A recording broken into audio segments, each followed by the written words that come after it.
Bom, meus amigos, minhas amigas, vamos para o segundo tempo da aula de hoje. Vamos continuar com muita alegria, com muita animação.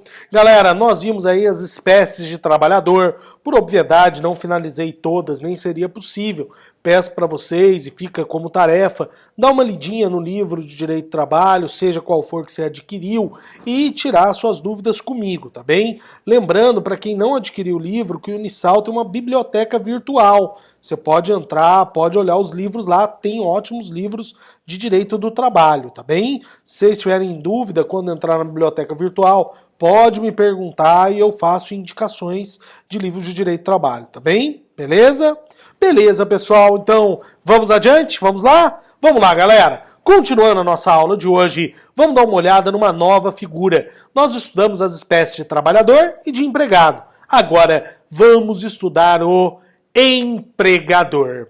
Quando a gente estuda empregador, é ele que fecha essa primeira fase conceitual. Então a gente vai terminar de estudar agora as espécies de trabalhadores, empregados e empregadores. Ou seja, a gente vai terminar de estudar as figuras da relação de trabalho. E depois vamos entrar em contrato de trabalho. E depois nos direitos em espécie, tá bem? Beleza, então vamos lá, vamos estudar o empregador. E muita gente, quando eu falo que a gente vai estudar empregador, acaba subestimando, fala assim, ô Bruno, mas peraí, que coisa besta, empregador é facinho, é tranquilo, empregador é o cara que paga o salário, que dá ordem, ué. Pois bem, doutores, não é bem assim. O estudo de empregador é muito mais profundo que isso, ainda mais no Brasil, que teve muita briga, muita discussão sobre quem é empregador. Então acompanha comigo aí nos slides a figura do empregador. Quem que é empregador? Se você abrir o artigo 2º da CLT, está escrito assim: considera-se empregador a empresa. Ou seja, para o direito brasileiro, só empresa é empregador. Peraí, agora o gordo ficou maluco. Ele tá maluco, ele tá doidão. Ele virou o boneco do posto e vai mexer o popozão. Bruno, como assim, rapaz? Da onde você tirou isso? Como que empregador é só empresa? No Brasil, empregador é empresa. Na realidade, só empresa é empregadora. Mas, Bruno, peraí. O meu pai é advogado e tem uma secretária. E ele é empregador. Não é, não. A minha mãe tem uma empregada doméstica em casa, com carteira assinada. Ela é empregadora. Não é, não. A minha associação de bairro formou lá um clube desportivo e tem empregados para manter a sede do clube. Não tem, não. No Brasil, o empregador é só a empresa. Bruno, e essa gente toda, o que eles são? Eles são empregadores equiparados. Ou seja, eles são tratados como empregadores pela legislação, mas eles não são. Ou seja, eles têm todas as responsabilidades, todos os direitos, todas as garantias da lei como empregadores, mas eles são tratados como se fosse. Logo, eles são empregadores equiparados. E, doutores, não sou eu que falo isso, não. É o próprio artigo 2º da CLT. Olha o que ele diz. Artigo 2º, considera-se empregador a empresa. Parágrafo 1º, equipara-se ao empregador para os efeitos exclusivos da relação de emprego os profissionais liberais, instituições de beneficência, as associações recreativas ou outras instituições sem fins lucrativos que admitirem trabalhadores como empregados. Ou seja, no Brasil, empregador é empresa e todo o resto é equiparado. Aí você deve estar achando isso estranho. Por que isso? Por que empregador é empresa e todo o resto é equiparado? Isso decorre de uma teoria do direito italiano. É a teoria institucionalista. Que negócio é esse, Bruno? A teoria institucionalista veio para quebrar um problemão do direito do trabalho. Olha para vocês verem. O direito do trabalho, antigamente, funcionava assim. O meu vínculo de emprego era com o dono da empresa. Então, o Bruno era empregado da Nestlé. Pedro era acionista majoritário ou acionista único, sei lá, da Nestlé. Antigamente, o direito societário era muito diferente. Então, era o único dono, era o Pedro. Pedro era dono da Nestlé. Bruno era empregado da Nestlé. Logo, o Bruno assinava um contrato com o Pedro de trabalho. Tá bem, ótimo. Só que tem um problema. Chegou uma hora que a venda e compra de empresas se tornou uma coisa muito volátil. Então, toda vez que alguém comprava Nestlé, o contrato do Bruno, que era empregado da Nestlé, mudava. E mudava cláusulas, mudava direitos, e virava uma confusão. E durante anos, esse foi um problemão no direito do trabalho. Aí veio a teoria institucionalista e falou assim, a partir de agora, a gente vai acabar com o rolo. Para o direito vai funcionar assim. Tem o dono da empresa com seus problemas societários lá. Isso não nos apetece. Porque o vínculo de emprego é entre empregado e a empresa. Não importa quem é dono dessa empresa. Assim surge a teoria institucionalista, onde o meu vínculo é com a empresa, não com o dono dela. Então poderia ser vendida a empresa 500 vezes que o meu contrato continuava igual. Isso resolveu um problemão para o direito do trabalho. E quando a CLT foi feita, essa teoria estava no máximo da vigência. Foi uma época onde essa teoria estourou e estava sendo adaptada em toda a legislação mundial. E o Brasil entra nessa, por ser uma ideia genial mesmo que resolve um monte de problema. Só que o que aconteceu? O legislador ele estava tão embebecido nessa teoria que ele usa ela para tudo. E traz isso para o conceito de empregado no Brasil. Ou seja, o conceito de empregado no Brasil faz essa distinção em decorrência da teoria institucionalista. Tá bem, só que tem um problema. Essa teoria, no passar dos anos, foi perdendo a força. Ela ainda existe. Entretanto, ela foi perdendo a força principalmente no conceito de empregado. Diga-se de passagem, os livros de doutrina todos falam que essa dicotomia entre empregador e empregador equiparado não tem sentido nenhum. A doutrina, de forma geral, trabalhista, fala que essa dicotomia, que essa distinção é meramente alegórica. Ou seja, é coisa para inglês ver. E, meus amigos, quando isso foi dito, não foi dito por mim. Foi dito pela nata do direito do trabalho. E eu vou citar algo que está no seu slide, que é o do Maurício Godinho Delgado, um dos maiores nomes do direito do trabalho brasileiro. Olha o que ele escreve. O enunciado do caput seletista é tecnicamente falho, assim como o parágrafo 1º do mesmo artigo. Na verdade, empregador não é só a empresa. O Godinho claramente fala, olha, não tem sentido essa divisão. Empregador não pode ser só a empresa.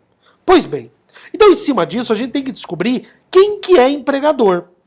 E a doutrina começou a bater boca sobre isso. Afinal de contas, quem que é empregador no Brasil? Pois bem, meus amigos, dentro dessa pergunta surgem várias teorias. A primeira delas vem do direito civil, é a teoria da personalidade. Orlando Gomes, grande civilista, histórico civilista, ele veio e falou assim: empregador é a pessoa natural ou jurídica que utiliza serviço de outrem em virtude do contrato. Olha que beleza. Você deve estar pensando, pô, matou a pau. Resolveu o nosso problema. O Orlando Gomes e os civilistas resolveram o problema do direito do trabalho. Ora bolas, é isso mesmo. Quem tem personalidade pode ser empregador, pessoa física, ou pessoa natural e pessoa jurídica. Não é isso? Mais ou menos. Tem um problema nessa teoria. Meus amigos, vamos pensar por um minuto. Só quem tem personalidade pode ser empregador? Será que isso é verdade? Então eu vou fazer duas perguntas para vocês. Então isso significa que uma área comum do condomínio ou um condomínio não possa ter um empregado. Como assim, Bruno? Vamos a outro exemplo. A massa falida, ela não pode ter empregado? É isso? Você está se perguntando, como assim, Bruno? Simples. Área comum do condomínio, controlada pelo condomínio não é ente personalizado, é ente despersonalizado, não é? Não é isso que diz o direito civil? E a massa falida? Não é ente despersonalizado? É. E ele tem empregados? Tem. Então fica a pergunta. Como que pode empregador só ser pessoa física ou pessoa jurídica se entes despersonalizados podem ter empregado? Tem coisa errada nisso. Por isso mesmo, a teoria da personalidade cai por terra e surge a teoria da despersonalização. E quem defende ela é a maior parte dos doutrinadores trabalhistas. E olha o que eles dizem. Vou ler ipsilitri o que é falado por Sérgio Pinto Martins. Sérgio Pinto Martins, desembargador do TRT aqui de São Paulo, ele fala assim: não é requisito para ser empregador ter personalidade. Logo, ordinariamente é indiscutível. Eu não tenho que ter personalidade jurídica para ser empregador. Logo, eu posso ser empregador tendo ou não personalidade jurídica. Tá bem, Bruno. Show de bola. Mas até agora você falou que não é empregador. Você não me disse o que é empregador. Daí eu chego numa conclusão. Uma conclusão meio maluca, não nego, mas que resolve o nosso problema. Doutores, empregador é aquele. Doutores, empregador é aquele que tem empregados. Agora você está na sua casa falando, agora enlouqueceu. Peraí, Bruno, que coisa ridícula é essa? Empregador é quem tem empregados? Mas é isso mesmo. Mas é isso mesmo. Empregador é todo aquele que contrata outrem com PPH do sódio. Se eu contrato uma pessoa, que é pessoa física, com pessoalidade, habitualidade, subordinação e onerosidade, se eu contrato uma pessoa com 5 requisitos da CLT, eu sou empregador. É muito simples. Ou seja, todos aqueles, pessoas físicas, pessoas jurídicas ou pessoas naturais. Tá bem? Perdão. Pessoas físicas, pessoas jurídicas ou entes despersonalizados que tiverem um vínculo de prestação do serviço com os 5 requisitos da CLT, opa, ele é empregador.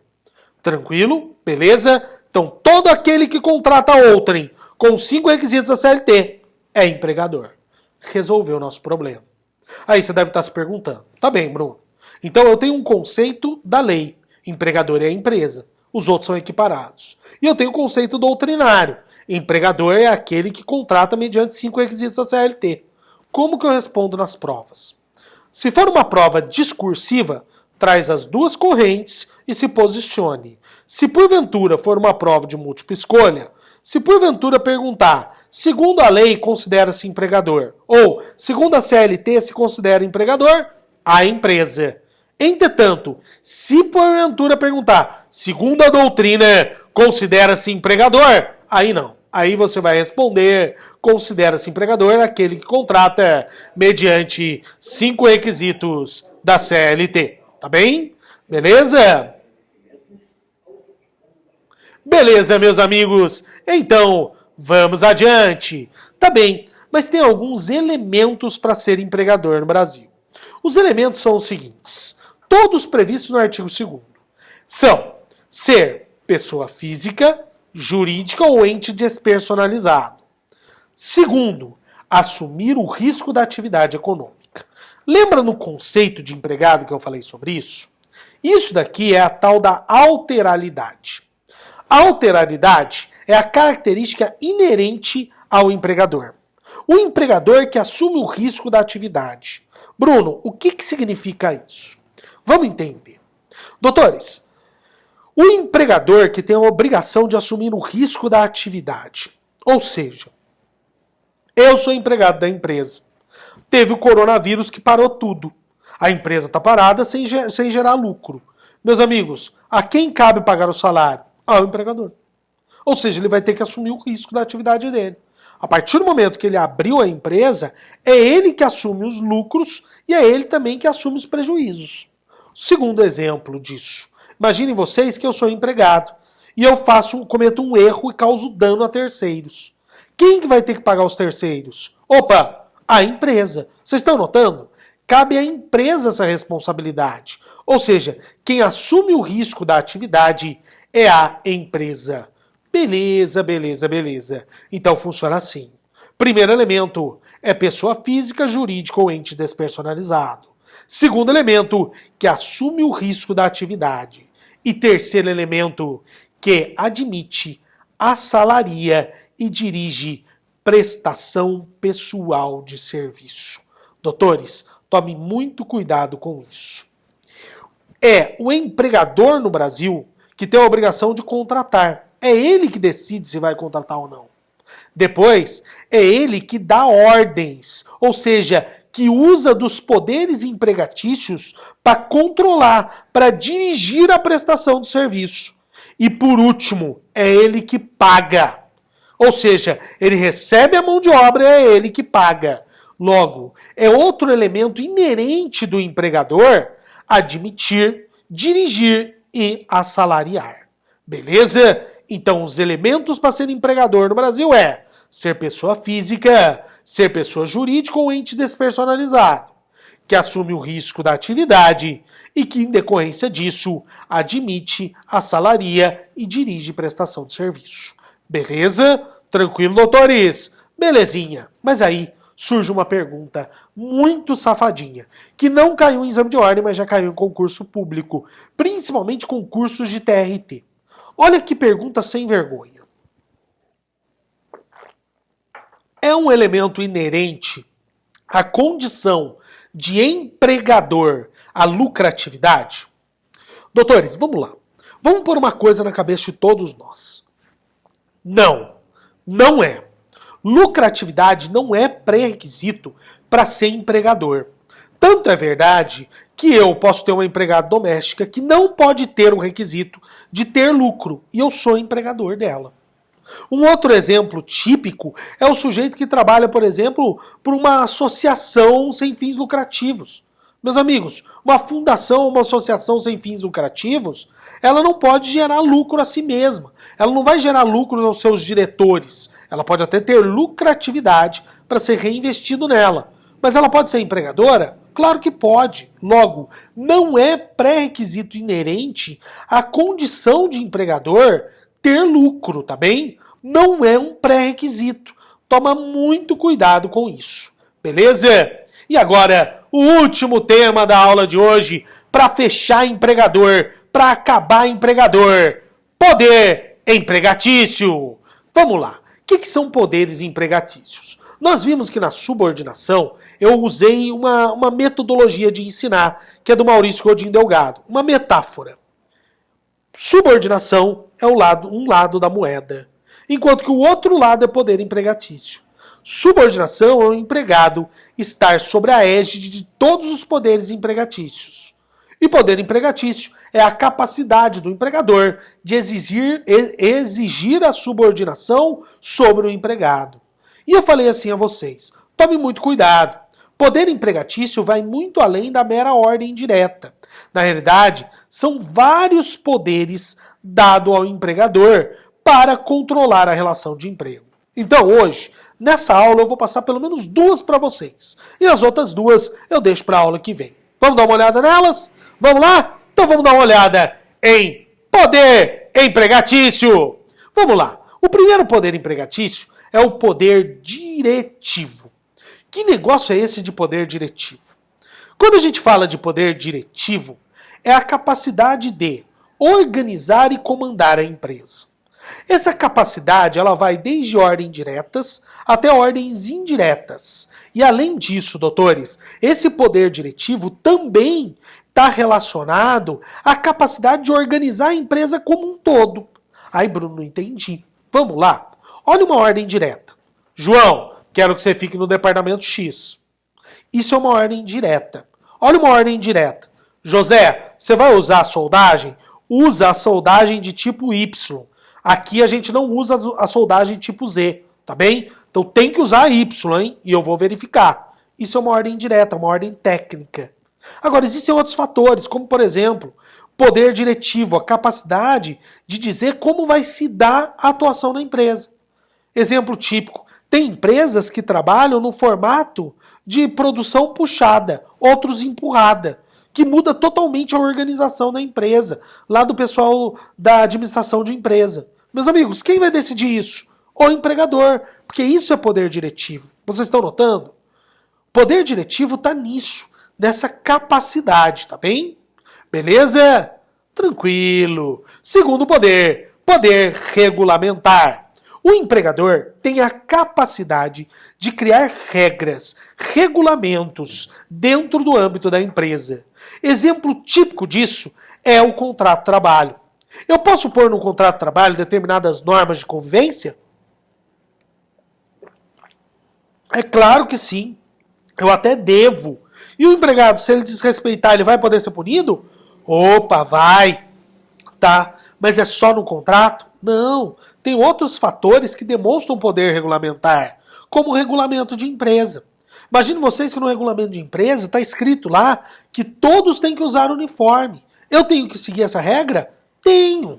Um outro exemplo de poder regulamentar são placas de proibido fumar dentro da empresa. Vocês estão notando isso? Poder regulamentar é essa capacidade que o empregador tem de impor regras de convivência e atuação dentro da empresa, que o empregado será obrigado a seguir. Beleza? Poder regulamentar, então, é essa capacidade.